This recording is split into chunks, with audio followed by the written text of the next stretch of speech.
Yes, good evening. It's Thursday, the 23rd of September, and tonight we're going to be previewing Saturday's game at home to Barnsley. It's good to be hosting tonight. Good to be back on the preview show. Let me introduce a usual suspect this season so far, and it's good evening to you, Sean. Good evening. How you doing, mate? Yeah, not bad, thanks. Buoyant after Saturday, I hope. Yeah, we'll soon see, won't we, this Saturday? But yeah, good. Absolutely. Tim, good evening, mate. Evening.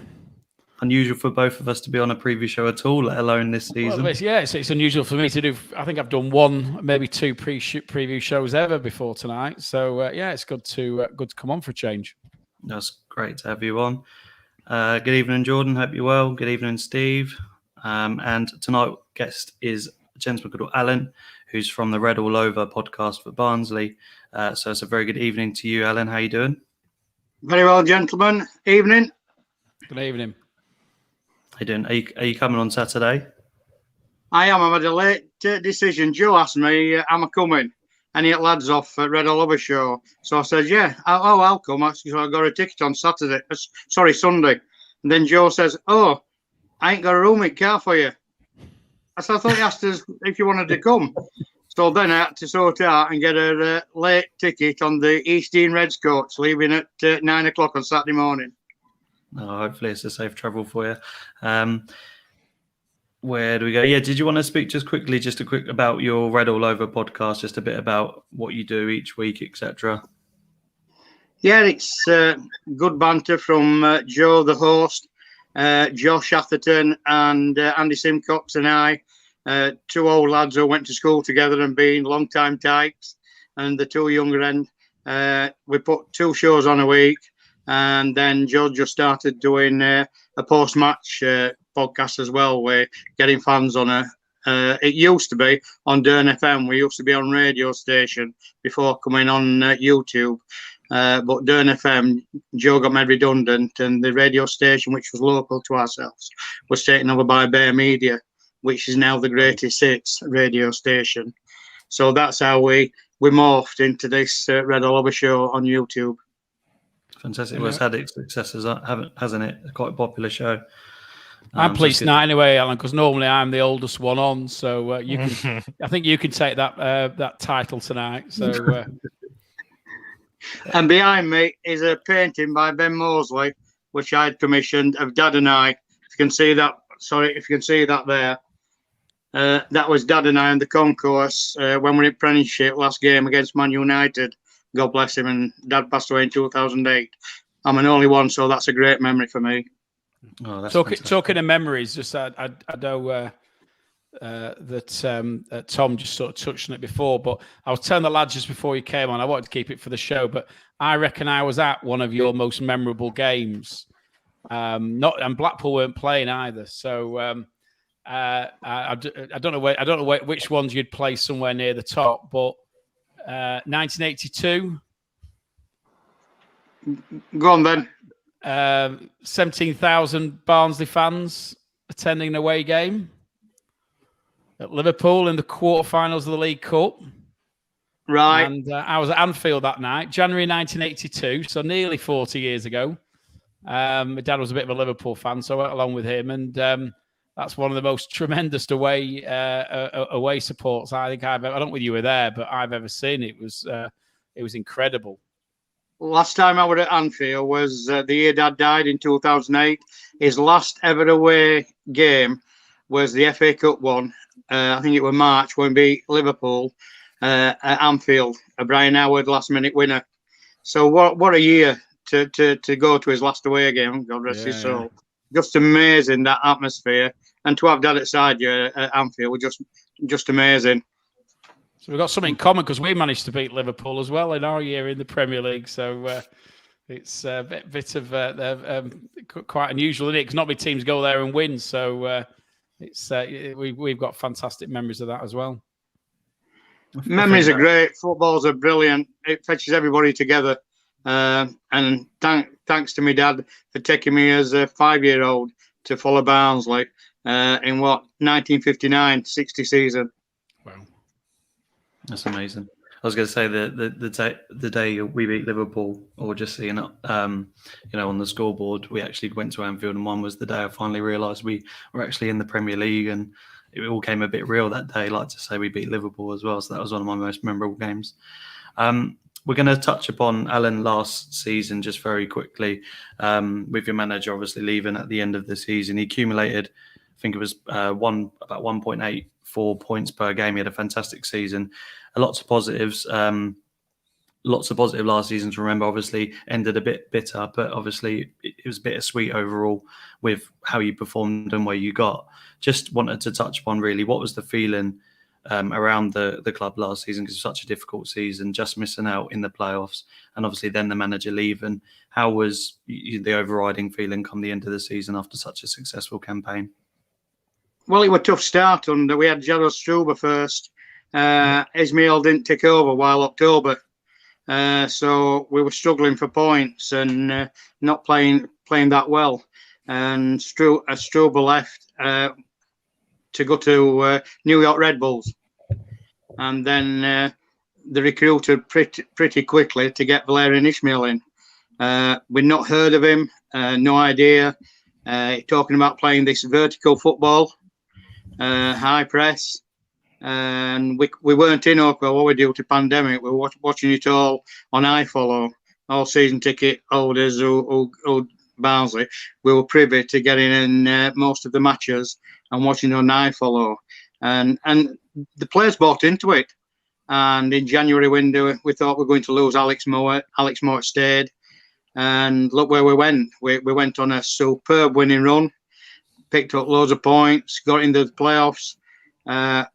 Lucky enough, myself, Kate, my wife, and Josh got in to the ballot to see the Swansea first semi-final at Oakwell, and that was just amazing. Just to get back inside the football stadium was immense. I think we'd only got about 3,500-4,000 in, and we lost 1-0. And then we went to Swansea for the second leg, and we drew 1 apiece. Although we didn't get into the playoff final, I was quite happy that we scored a goal at Swansea, which we don't really do well at Swansea, and we can live on scoring a goal against Swansea City. Yeah, Josh has just added a comment, say, from staying up on the last day previous season to playoffs, the next must have been pretty mad. You couldn't dream that, could you? You couldn't dream that, and luckily enough, we're down to Wigan and losing the points that we managed to stay in the Championship. But we made the most of it, and we went forward, built on it, and some of the results were just unbelievable what we had. And then, as I say, he left to go to West Brom and took Alex Moore with him. I said to Joe on our show, Ismail's going to take Alex Moore, because that, when you saw it on the pitch and they were all so close together, I mean, that was a certainty we're going to go to the Baggies. Yeah, that was going to be my next question, actually. Your transfer business, you've only brought in sort of four players, but you've lost, I would say, Connor Chaplin's key, but Moat was definitely key and a pivotal part of your side last season. So are you overall happy with your transfer incomings? Obviously, losing Moat was probably expected, as you've said, but are you happy with who you've brought in so far? Well, we know where we're going to keep DK. I think that sort of player we're missing. We ain't got that power, pace up front to take on a back four, which the other week, against Blackburn, we got Fraser, balls over the top, and they ain't got pace. And that's what we're lacking, somebody to punish defences. But yeah, very happy with our transfer window. We've got Remy Vita. He might see him on Saturday. We got him on loan at the last minute from Bayern Munich, left wing back. Obi Lowry, he's maybe in squad. He came in and probably struggling for fitness. Josh Benson from Burnley, and he's been out for COVID in the last few games, but he's back for Saturday. So hopefully, and some players as well we've got injured, they're coming back. So Marcus Schopp's going to have a bigger squad to pick from to play against yourselves. Yeah, Yeah, it's all coming together. Sorry, I was just going to mention there, obviously, you said about Marcus Schopp, and you've kind of kept recruiting managers from the Austrian Bundesliga. How do you think he differs in style compared to Ishmael this season? He's playing more possession football. We're not playing long balls. We're not playing the vertical high press. We're still high pressing, but we're playing ball through teams.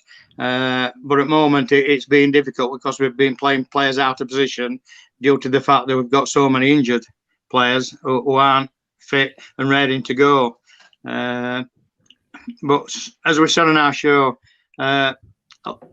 give him 10 games to see how we go, because it's a big change for most of the squad who were there last season to change to a new style in a championship, which you can't really wait to see what's going to happen. Now you've got to be up and running. You've drawn a lot, actually, haven't you? I noticed in the looking at the After table. After 8 games, we've won 1, lost 2, and drawn 5. Drawn 5, and only scored 5 goals. Conceded 8, so -3 goal difference. We're only above yourselves on the goal difference. I think you're -5, we're -3. I was you going won to say, 2. Oh yeah, I was going to say with you've obviously lost the manager, you lost the CEO as well, Dame Murphy to Notts Forest, and obviously he's kind of gone to Notts Forest now, and I expected him to kind of bring out an exotic appointment. He's appointed Steve Cooper anyway. And you brought in someone from the City group to replace him. So is it the sort of same structure in the background in terms of the philosophy of the club and the long-term philosophy that you want him to play this season, or is it slightly different? Possibly, but I'll know more next Tuesday. Going to the Garrison in Barnsley, we've got an evening with our CEO, so then we can ask questions and find out what the plans are and where we're going as a football club. But you've got one of our old CEOs, haven't you? You've got Ben Mansford. Yeah, we're just about to ask that actually about Ben Mansford, because obviously he was with yourselves for 3 years between 2013 and 2016. So what were your sort of fans' thoughts on Ben's time there, and was he a success? I think most fans liked him because he was open. I don't know what he's like with you as fans. We felt that he were part of us and wanted to be part of the football club, because he walked with the fans to Bradford City for a charity walk, and bless Ben, he walked there and ended up in I think Bradford Infirmary.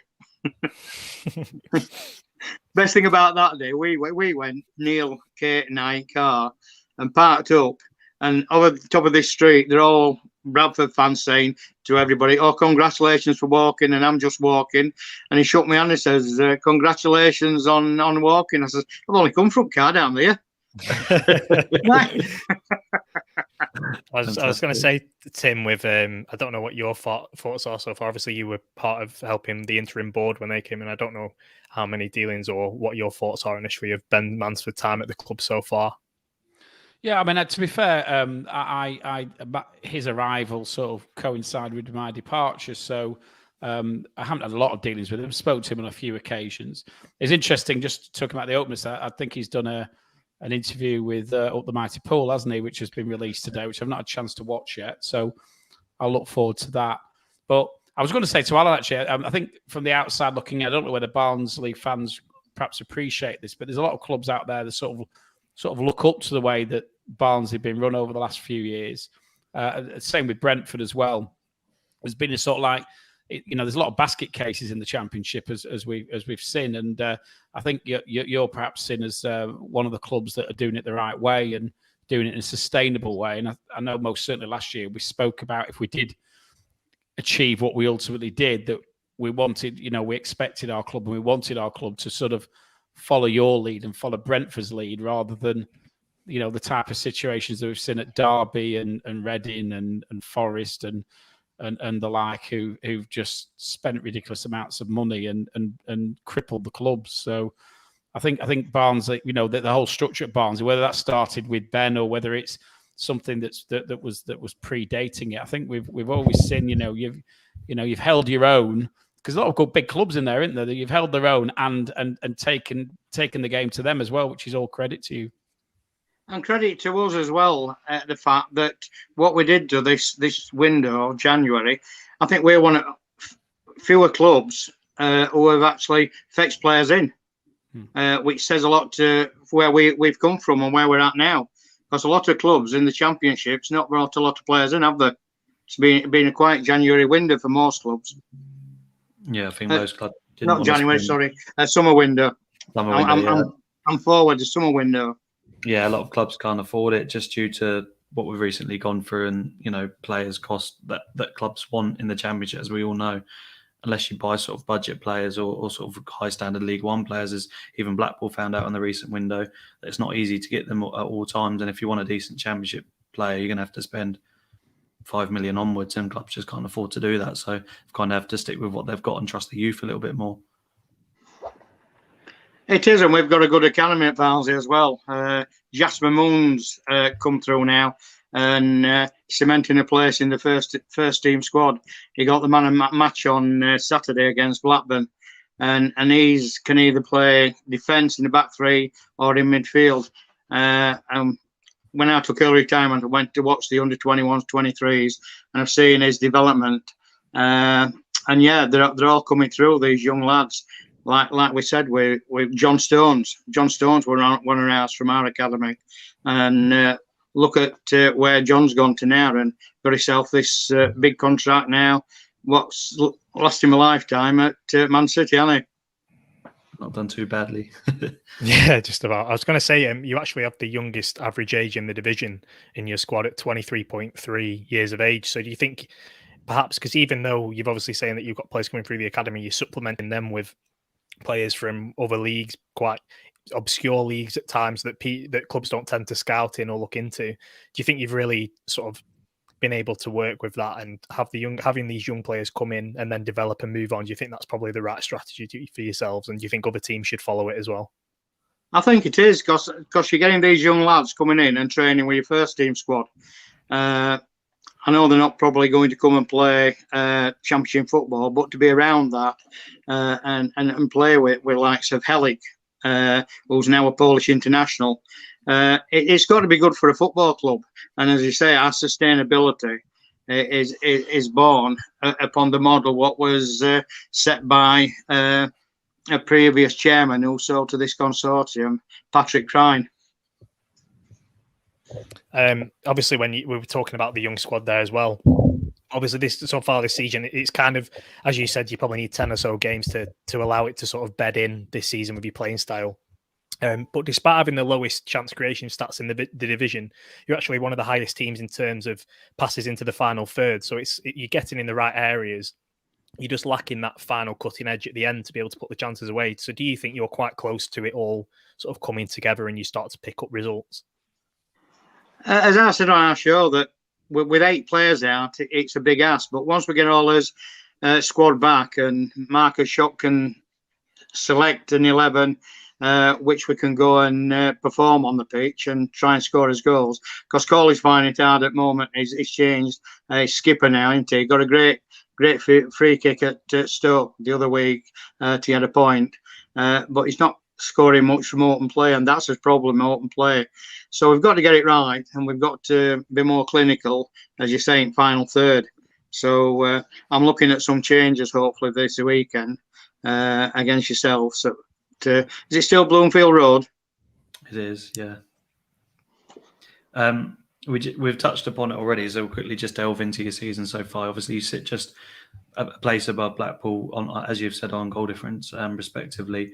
But it's difficult for me to sort of look from the outside in without judging the season a bit similar to ours. Obviously, as you said, you've only won 1, but you've drawn 5, losing sort of less than us as well. So your draws, you've had the home game to Birmingham, which I watched the extended highlights of. I don't know how Birmingham have not scored at least 2 or 3 that game, but you've also gone to QPR and got a draw, which not many teams are going to do this season. So with those players out, and the new manager settling in, etc., are you happy with how your season started, or are you a bit annoyed at the way you've come from last season to going into this season? I think a lot of fans will be frustrated, the fact that they expect us to kick on. It's always going to be difficult when you lose the players we have done and get a new coach in and adapt a new style.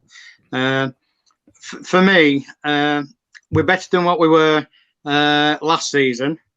In this period, we'd only took, I think, 1 point in about 5 or 6 games, so we're a lot better than what we were last season.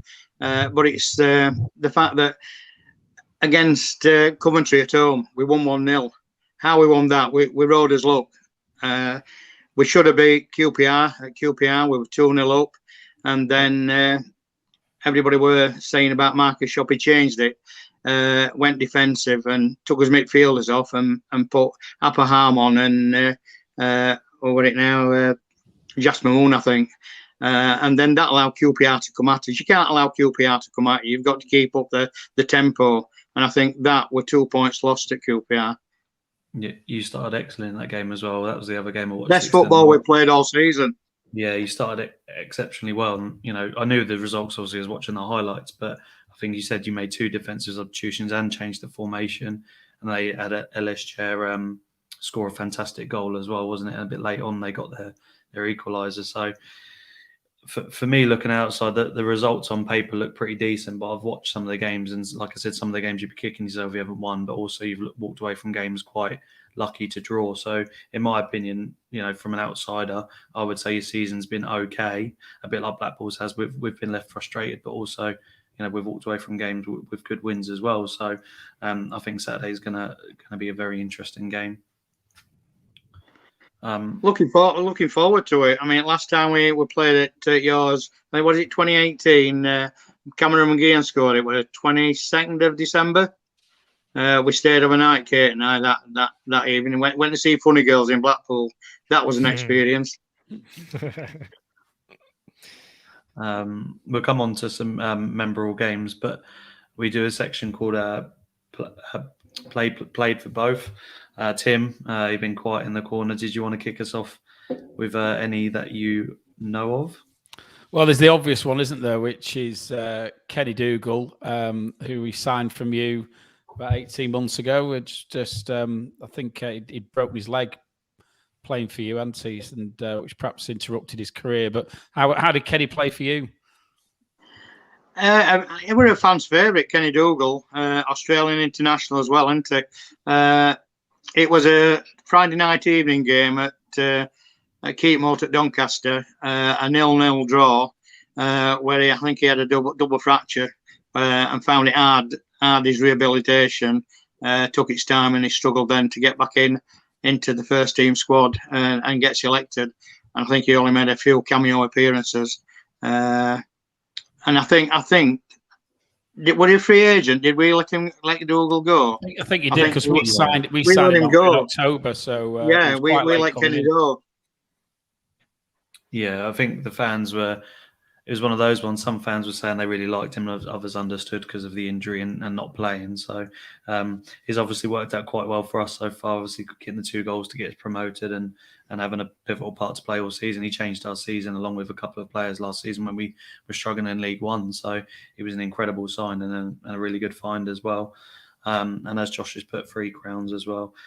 You've nicked my one, Steve and Chris. I was going to go next with Martin Bullock. What a player. Wasn't the goal against Port Vale? He ran the length of the pitch and just hammered it in the roof of the net. He scored, I think, in the LDV golden goal at Huddersfield as well. He scored some really memorable goals. What a quality player. A great winger, Martin Bullock. He's now in New Zealand, got his own academy in New Zealand. He's got a setup in New Zealand, hasn't he?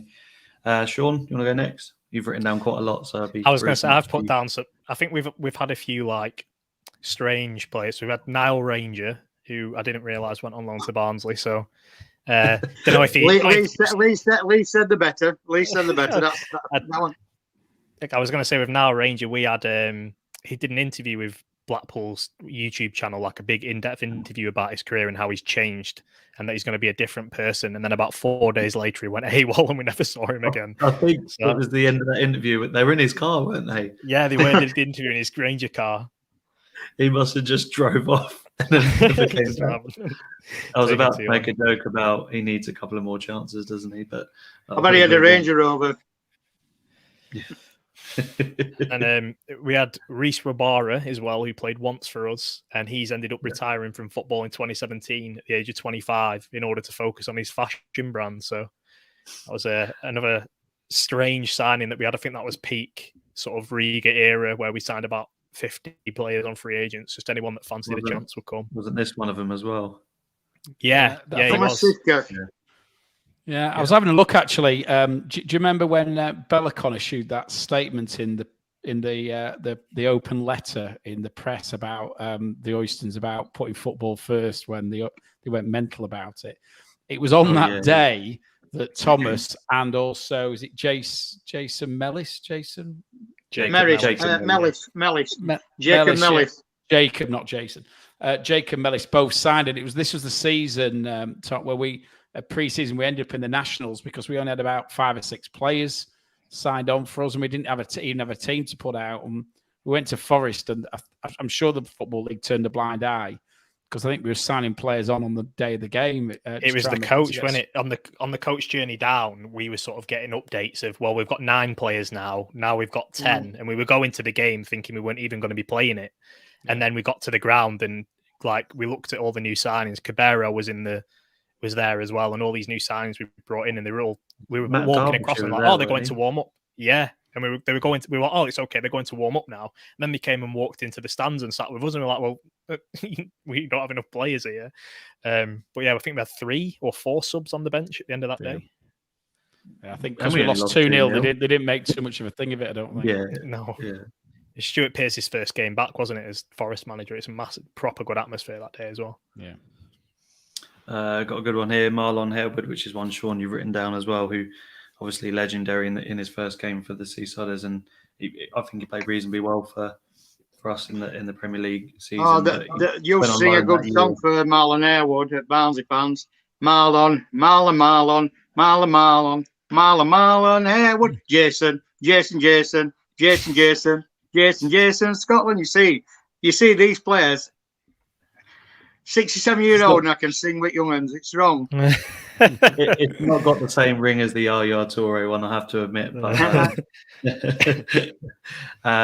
we've got a few here as well. David Perkins, Matt Hill with a question Dave mark. Perkins, when Perkins played for us, Kate used to watch him, and he used to keep doing this every time he played. And I don't know if he did it for you. You watched him; he couldn't leave his hair alone while playing football.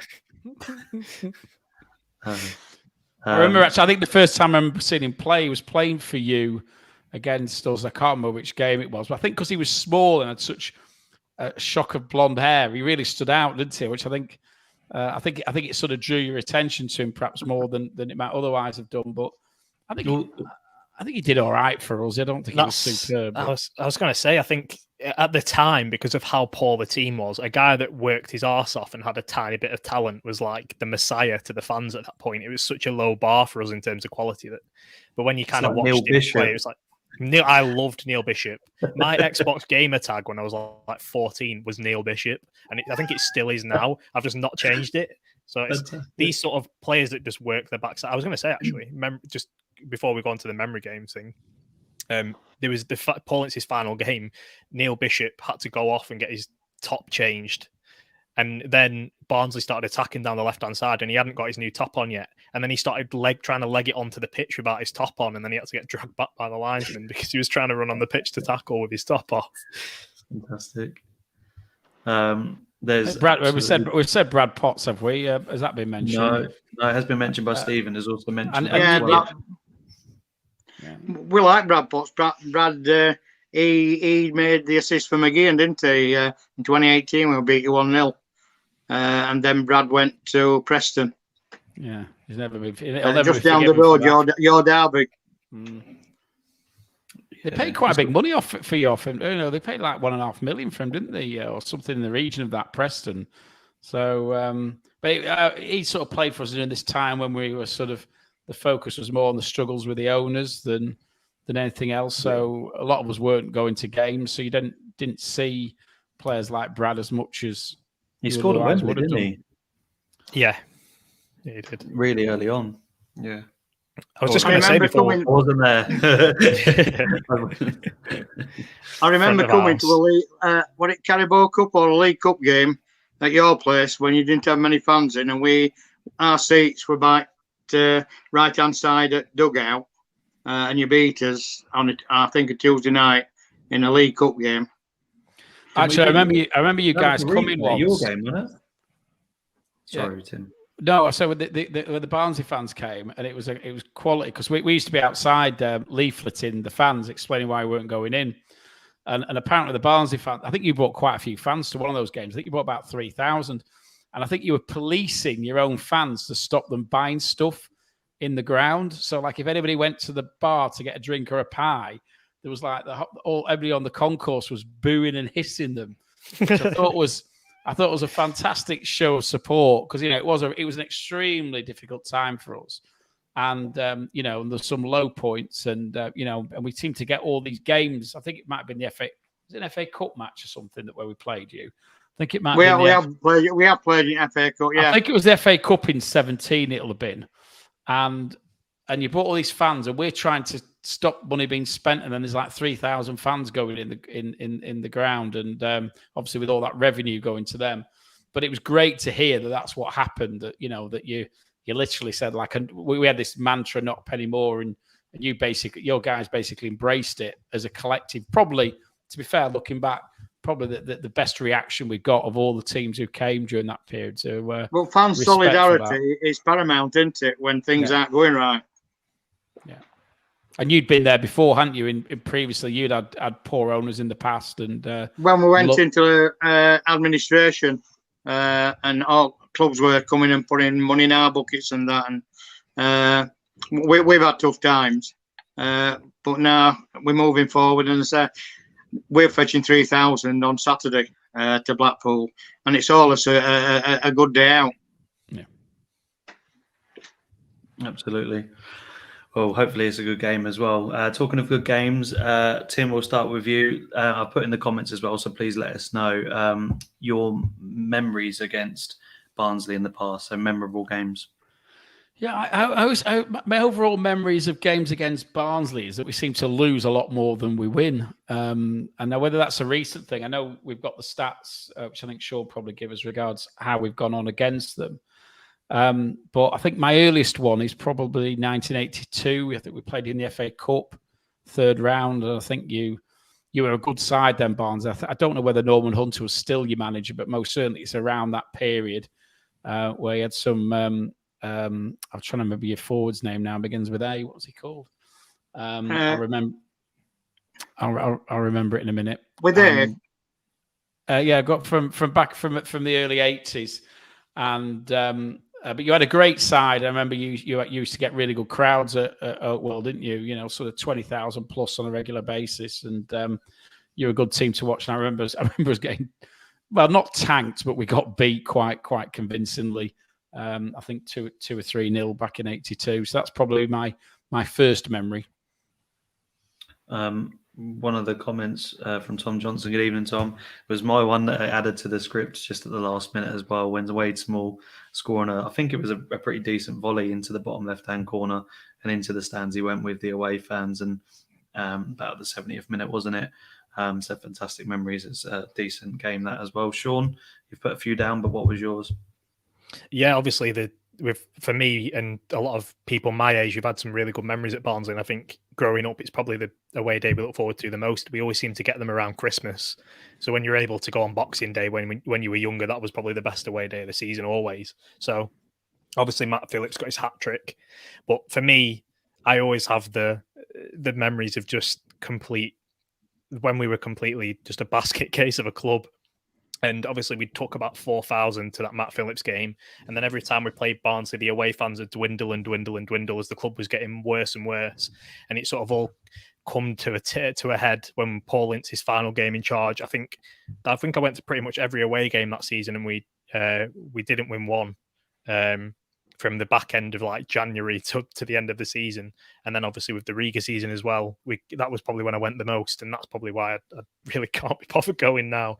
But Paul Ince, last game of Paul Ince's time in charge, I think it was about 8 defeats in a row at that point. Paul Ince was telling players not to run past the halfway line. We had Barkhuizen getting dragged back from running past the halfway line because he was being too offensive.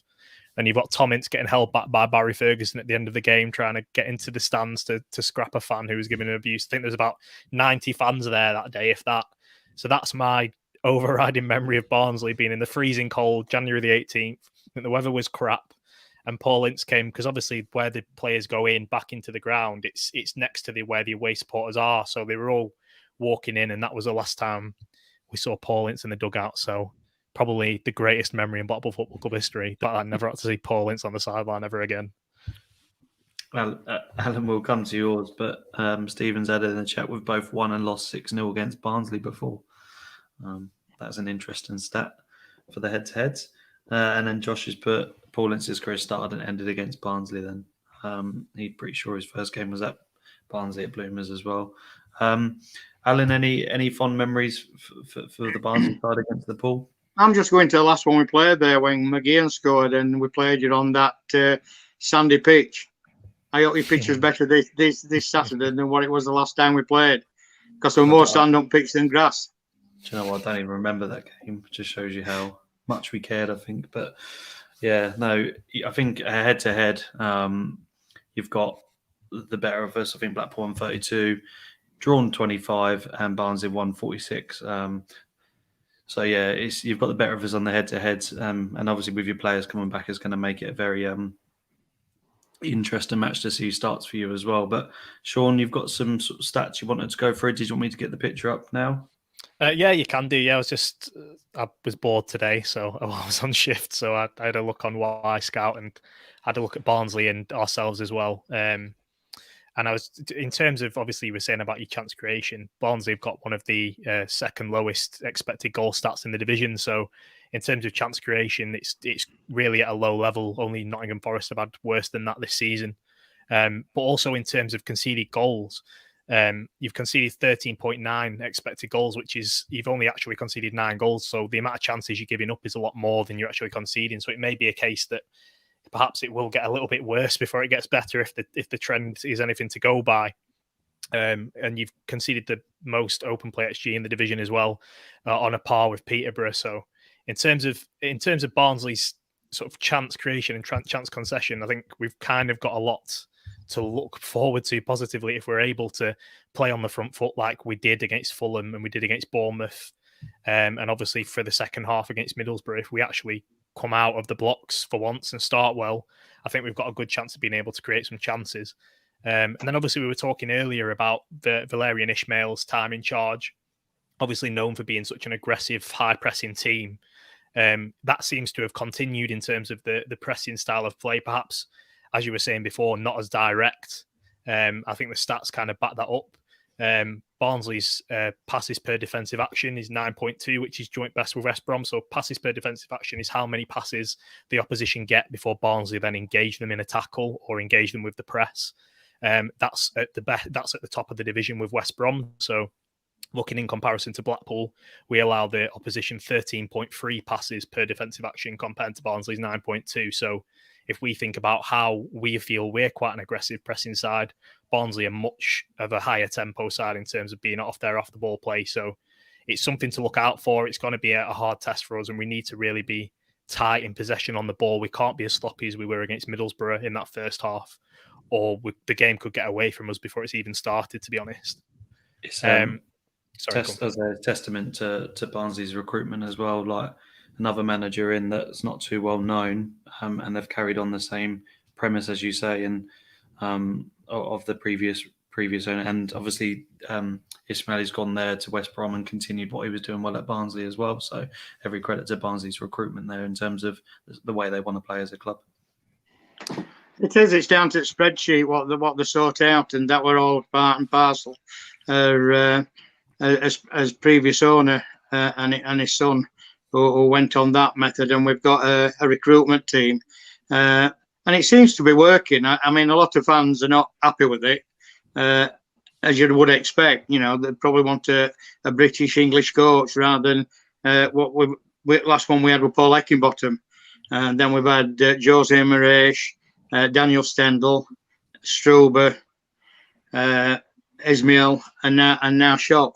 And nobody in Barnsley had ever heard of these last 5 managers who they've recruited.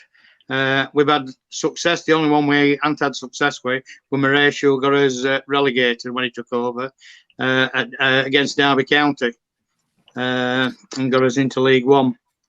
But I think most of all, we've got to give them time. We've got to understand them and look at their style of play. And it's a big change this season, and the style of play they've been playing on the last couple of managers. Yeah, I was going to say it is interesting. I don't know what Tim's thoughts on this are in terms of, obviously we're talking about that progressive model, and a lot of the time fans, especially when I know the owners are American group that own a couple of teams abroad as well. So they own Nancy in France, who I think Daniel Stendhal manages now, and he might be on the verge of the sack actually, because I don't think he's won a game this season. No, they own Ostend as well in Belgium, who have been a really good club at finding these types of players, younger players, and bringing them in, and they fit the system. And it's the data route. And I know that Blackpool, I went to Simon Sadler's open discussion he had with the select group of fans when he first came through the door, and data was a massive reason why he'd come into football, and he wanted to implement this sort of thing. And Ben Mansford's of that ilk as well. And I just think, how is it for fans that don't particularly buy into this kind of thing? Do you think that it's going to become sort of the norm, that fans just have to get on board with this kind of thing? Or do you think that you can still be successful with sort of the older structures of running a football club? Well, we proved we can do that from last season, don't we? With no fans in last season, look where we ended up. Got into playoffs and just short of getting into playoff final and to try and get back into Premiership. We weren't ready for that. I'll say that now. If we'd have gone into playoff final and got into Premiership, it wouldn't have been pleasant watching because we wouldn't have recruited a hell of a lot of players. So it's a good job, in my opinion, that we stayed in Championship and starting to not rebuild a squad, but change the methodology of what the manager wants. And the players are going to take time to understand what their new roles are. I mean, against Blackburn, we got several players playing out of position. And for me, that's not right. It's tough. You can't put square holes in round square pegs in round holes. You know, you can't do that. You're asking for disaster. So luckily enough, we got the point against Blackburn, but both sides on Saturday, if they'd have played another 90 minutes, wouldn't have scored a goal. That's how poor both sides were for me on Saturday. Absolutely. Right, Alan, we're going to go to say good evening to you and thank you so much for coming on, because we're going to go talk Blackpool next and do our predicted lineup. So won't be much contribution from yourself. So I'll let you go enjoy the rest of your evening. Fingers crossed it's a good game Saturday, and safe travel to the match and back as well. Thank you so much for coming on. Okay. Thank you, Alan. Cheers. Thank you. Cheers, Alan. Did you want to continue with your stats for the Blackpool side, or do you want to? Yes, we can quickly delve into the Blackpool side of things. I was just going to mention as well. I was saying before how Barnsley have conceded a lot more chances than the actual goals that they've conceded themselves, and that they kind of, if they carry on in that vein, then they're probably going to concede more goals than they have been doing. A lot of that seems to be down to Bradley Collins in net, who statistically is the best keeper in the division this season so far. So in terms of goals prevented, he's faced 13.5 expected goals on target. So that's after the expected goals themselves. In terms of the actual shots that have hit the net, hit target, and he's only conceded 9 goals. So he's basically statistically prevented 4.5 goals so far this season already in terms of shots that have actually hit the target. Maxwell's quite high up with that as well, just in comparison. So he's prevented 2 goals this season. So he's 6th best statistically in the division as a goalkeeper. And obviously it's hard to define goalkeepers in terms of statistical metrics, but with both of those, you can see already, and over a prolonged period of time, they've both been, Maxwell was statistically the 2nd best goalkeeper in League One last season, the 6th this season so far in the Championship. And Collins himself as well has been high up last season, and this season as well, he's the highest in the division. So it's 2 really good goalkeepers on show. on Saturday. So that'll be interesting to see, because I feel like both sides are capable of giving up chances. So it's a case of it could well be a 0-0 that's got a lot of chances on target, but it's just simply that the goalkeepers are that good that it ends up staying as a stalemate. I was going to mention as well, in terms of Keshi Anderson's performance at the moment. Obviously, we're talking about how well he's played recently. And we don't particularly look to him as someone who drives us up the pitch like Josh Bowler does in terms of carrying the ball forward into dangerous areas. But he's actually got the same amount of progressive carries now as Bowler per 90 minutes. So it's 15 per 90 minutes. So it shows that as much as we think that Josh Bowler brings the ball forward on the right-hand side, at the left-hand side in recent matches in particular, Keshi's been doing similar, and it kind of shows that he can work in that position as long as we start to be able to bring the ball in narrow. And I think it showed in the second half against Middlesbrough when Garbutt's able to get the leg room to get out wide and overlap and support him. Keshi really comes into his own off that left flank, being able to cut inside and drift into the middle position. So that's another thing to look out for.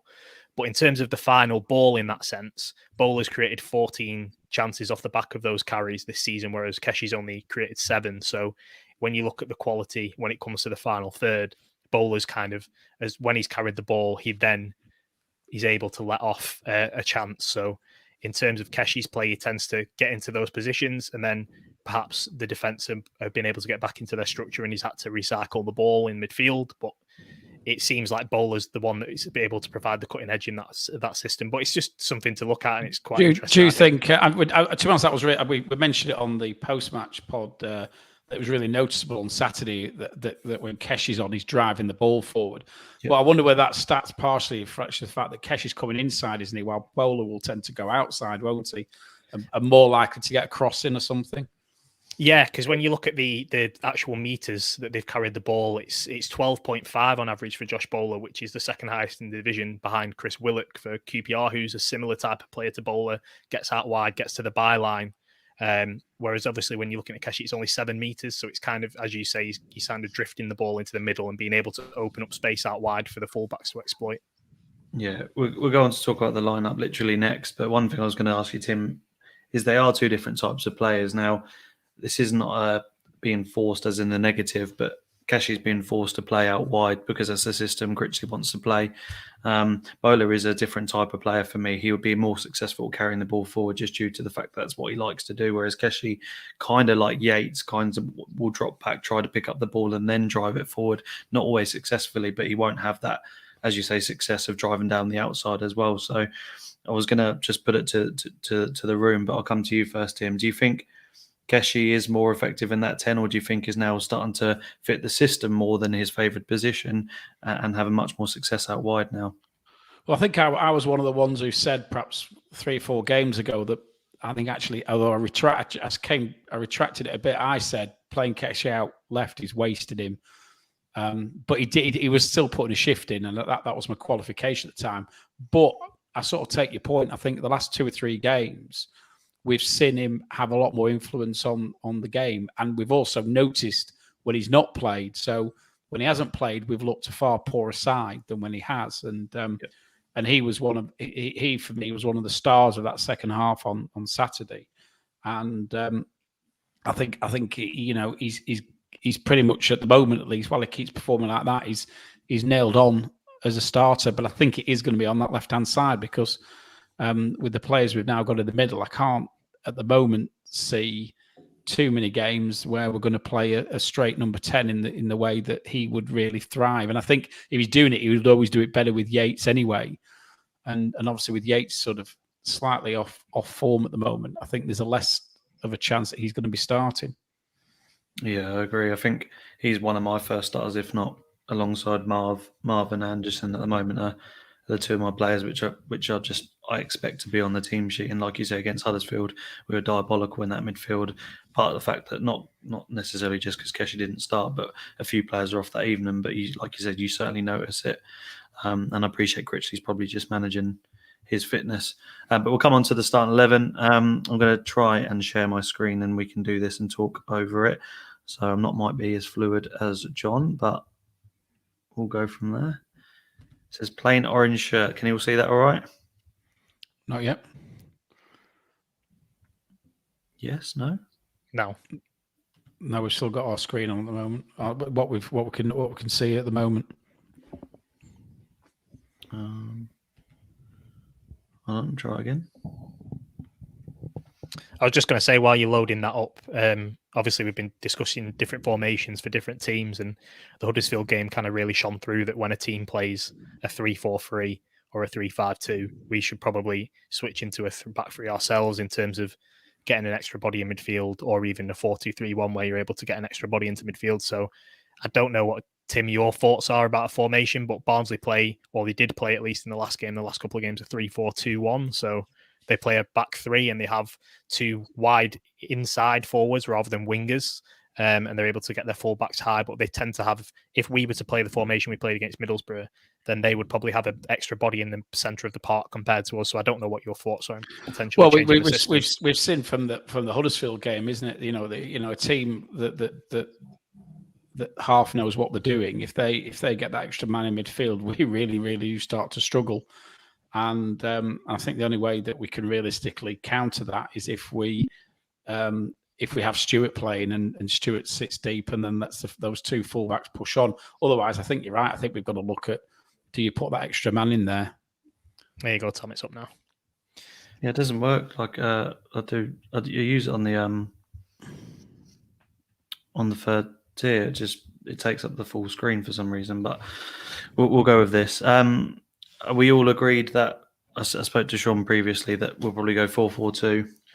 I think because this is the thing, it's like if we're going to go off our own thoughts, I think I would probably go 4-2-3-1 and drop a striker, just to be able to get that continuity in midfield and be able to have an element of control on the ball in midfield. Because as much as obviously we've got quite a good attacking intent when we're at it, I think the Huddersfield game showed that you won't get the chance to really show that if you're constantly getting overrun through the middle. So I don't know what Tim's thoughts are, but I would probably drop a striker for this game and be able to put Keshi in the 10. But I think it all depends on whether Mitchell's fit.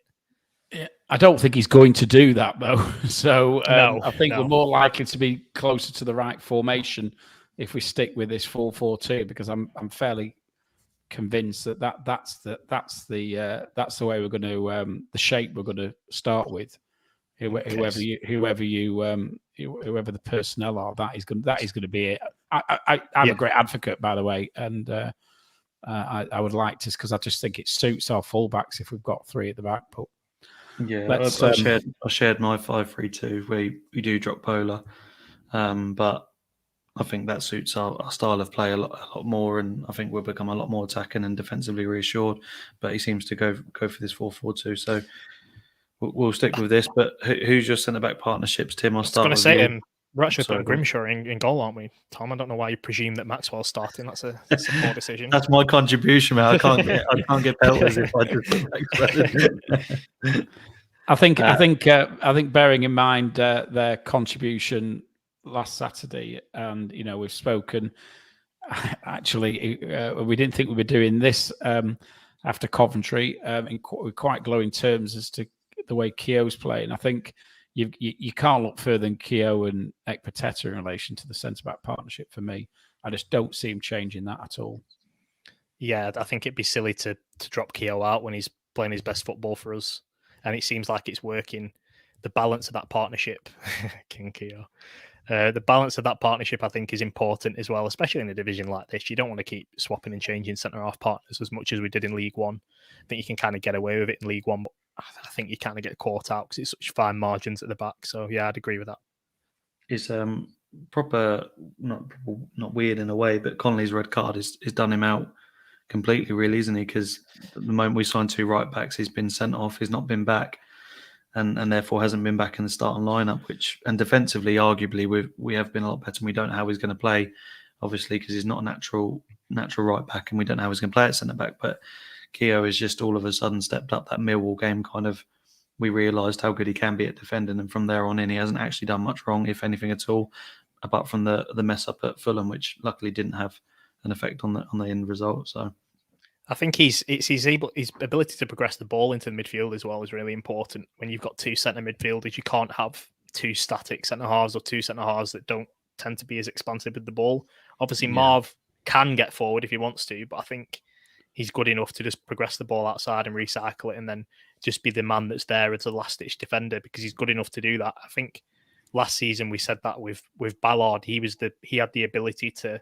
He knew that he could drop 5 yards back and be that last man tackle because he's got the ability to do it, whereas other defenders didn't trust themselves. And I think Marv's grown that confidence and he's able to perform that role. So that's where that's important as well. I think Huddersfield, we noticed, I know we're 3-0 down regardless, so he kind of just did it anyway. But I noticed it definitely at Middlesbrough being there as well, that Marv's, like you say, sat there and Keogh just used his experience to bring that ball forward and bring players into play. Yes, he turned back on himself, but rather than losing the ball and playing a hero ball or putting us into danger, he just played a simple pass back, and it's exactly what we need at this level.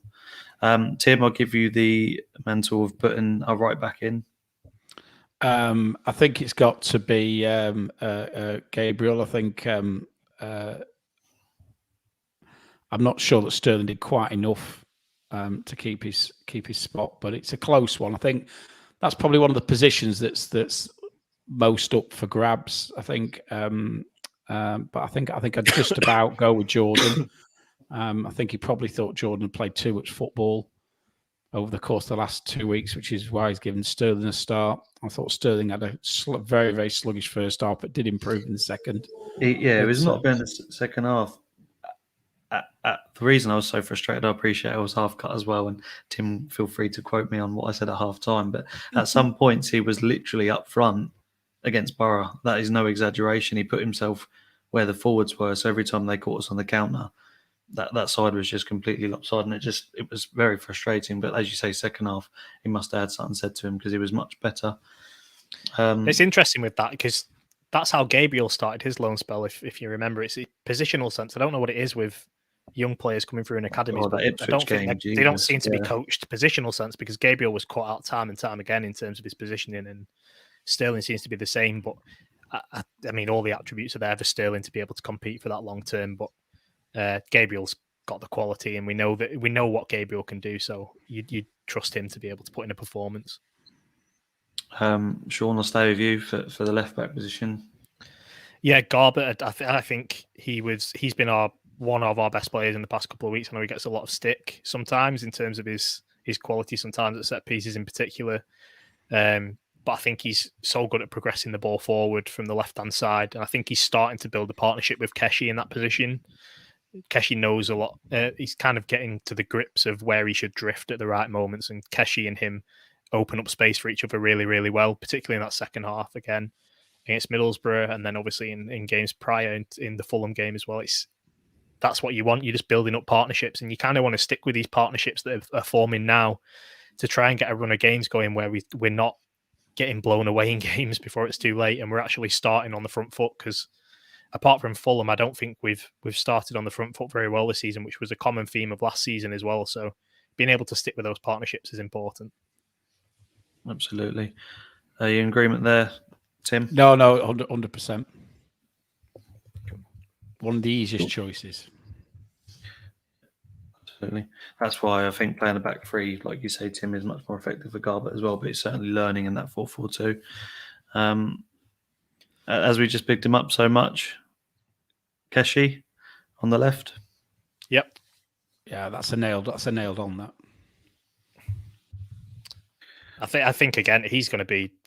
I think I've said it in the past before, and I think I just love him. I think he's great. He's a perfect player that I like to watch. I think he's going to be one of, if not the best player this season for me. I think it's been mentioned in the chat whether Mitchell's got a shout, but I think he played in the Lancashire Cup match, didn't he? The other day against Fleetwood. Yeah. But I don't see him being parachuted in to start the game, particularly bearing in mind how well Keshi played on Saturday in the second half.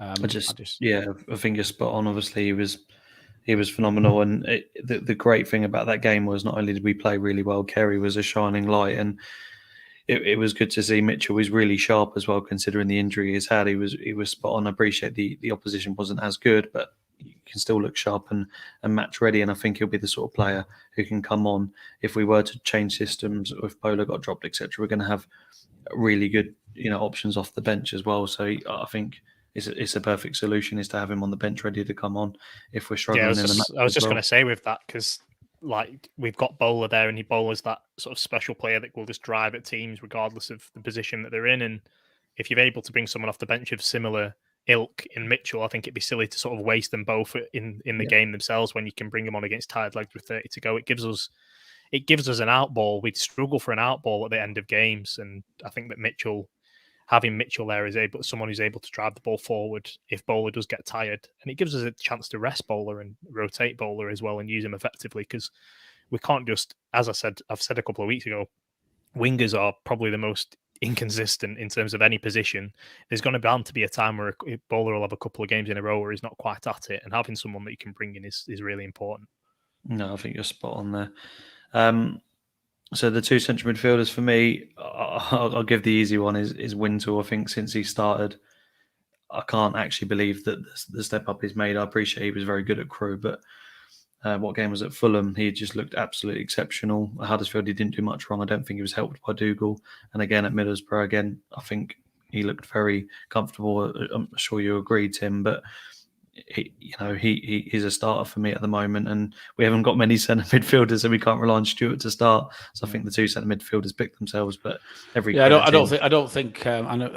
know where Stewart's exactly up to. I've not really been keeping that much a close eye on it this week. But even if he's back in contention, I don't see him starting. I think he'll blood him in the second half if he's fit enough, and if he isn't, then he'll leave him on the bench, or even if he's named, I don't know. Yeah. I think Dougal was much better Saturday. Don't you agree, Tim? I think after the Huddersfield second game, half, I think we saw Dougal maybe not quite at his best, but very close to his best in the second half. He was breaking the play up and doing what he does best, which is making sure that we keep possession and finding feet for those who can drive it forward. So I was quite pleased. I've always been a bit of a fan of his, and it's a bit concerning when he's had quite a few off games, hasn't he? To be fair, the first few games this season, so it's good to see him. We need him to be performing week in, week out for us, because the reality is he's more likely to play 40 games than Stewart is, without a shadow of a doubt. Well, Stewart's been back for one, though. He's not in the squad, so we're left with two centre midfielders at the moment. So hopefully we can dip into the free market and pick up something, because God forbid one of those gets injured or sent off. So, Sean, dare you pick the right midfielder? Yeah. Let's switch to a back three and drop him again. No, you've got to Josh Bowler in it. Obviously, we know how good he is, and I was talking before about how he carries the ball and drags us up the pitch, because we're going to need that because of how aggressive Barnsley are off the ball. You're going to need an out ball and an outlet for the centre halves, because they're going to be under a lot of pressure. So Bowler's the perfect guy to be able to do that. Tim, does Yates come back in contention, or do you go with someone different up front? I think John Jules needs to a week out. I think Critchley's stuck by him in recent weeks, hasn't he? Where he's not necessarily had great performances, and we dropped our last year's talisman, and I think you might get reaction off Yates if he does start on Saturday. And I know there's a few people say that him and Lavery can't play together, but I would for this game. I would. Not sure Medin's quite ready to start, and indeed that it's appropriate to start him. I think you look at that forward line there, and we can cause their centre back some problems, I think. For me, Yates comes back in. Yeah, agree with that, Sean. Yeah, I was just going to say this isn't Medin's game. It's a high energy game against Barnsley. Both teams are going to be pressing. I mean, I think one of the underrated performances of Jerry Yates was MK Dons away last season, and that was all about this type of game, off the ball work, finding his moment, picking his moment when he needs to. And as much as obviously he's not had a great start to the season, in terms of the complete forward, he's our best outlet. So yeah, I'd definitely start Jerry. Yeah, I agree with that as well. And that last slot, going for Lavery. I would. Yeah. With that, I would. Obviously, like I was saying before, he does take a couple of chances to be able to score, but because of the amount of chances he's able to create, it doesn't matter anyway, because he may take 2 or 3 shots before he actually scores one, but because of the positions he gets into, because of his ability to get in behind defences, he's going to score double figures anyway. So he's your goal scorer this season, and Yates is going to be more of the deeper lying forward, trying to link up play with Keshi. And as you've said as well, that type of game where we need energy and not someone who's going to float on the pitch and not add that pressure, because they're certainly going to be pressurising us. So we've got to force them into mistakes a lot quicker than they force us into mistakes.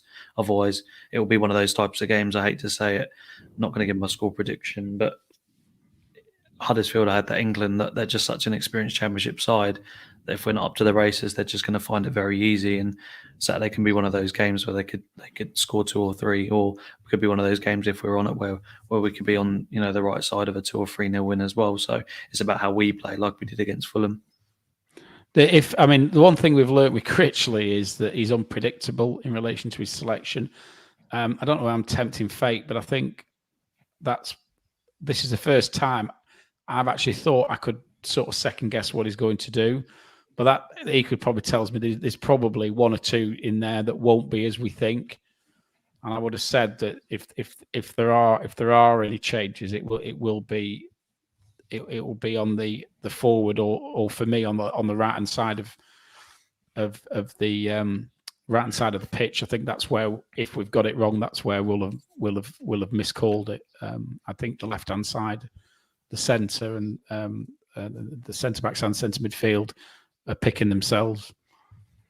I was just going to say with that, I think I don't know. I have a feeling that he, as much as obviously wanting to drop, there could be a chance that he does play John Jules, because his best performance was against Fulham, and it was off the ball work that was vitally important in that game, and he forced a couple of chances there with high turnovers that we should have converted into goals. So he may well start. I wouldn't, and I don't think he will. But it may be, if there's going to be a surprise, I think it could be that John Jules keeps his place.